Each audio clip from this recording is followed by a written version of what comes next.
piatok 4. októbra vo františkánskom kláštore v Báči v organizácii Združenia Biovčelia klinika a Fondácie pre spravovanie kultúrnym regiónom Báč pod patronátom Pokrajinského inštitútu pre rodovú rovnosť prebiehala druhá konferencia s medzinárodnou účasťou Zapojenie žien do vidieckého turizmu v kultúrnom regióne Báč a podpora dosiahnutia hygienických štandardov pri príprave tradičných potravín s dôrazom na včelárske produkty.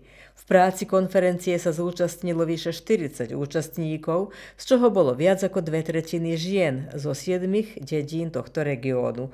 Účastníci si vypočuli prednášky doktorky Slavice Vujovičovej, doktorky Vedrany Lazarevičovej, Jelisavety Bešeniovej, Izabely Gašparovskej a fra Josipa Špehara, kde sa hovorilo o potenciáloch kultúrneho regiónu Báč pre rozvoj vidieckého turizmu a možnostiach zamestnania žien, podnikateliek vo vidieckom cestovnom ruchu, dôležitých uplatneniach správnych hygienických praxí pri príprave a podávaní tradičných potravinárskych produktov vo vidieckom turizme so zameraním na včelie produkty.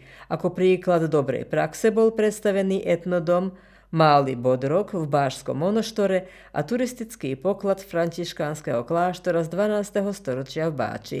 Na úvod sa prítomným prihovorili organizátor konferencie Jozef Gašparovský, generálna tajomníčka Európa Nostra pre Srbsko Vesna Marjanovičová a poradca pre kultúru stálej konferencie miest a obcí v Srbsku Igor Pucarevič.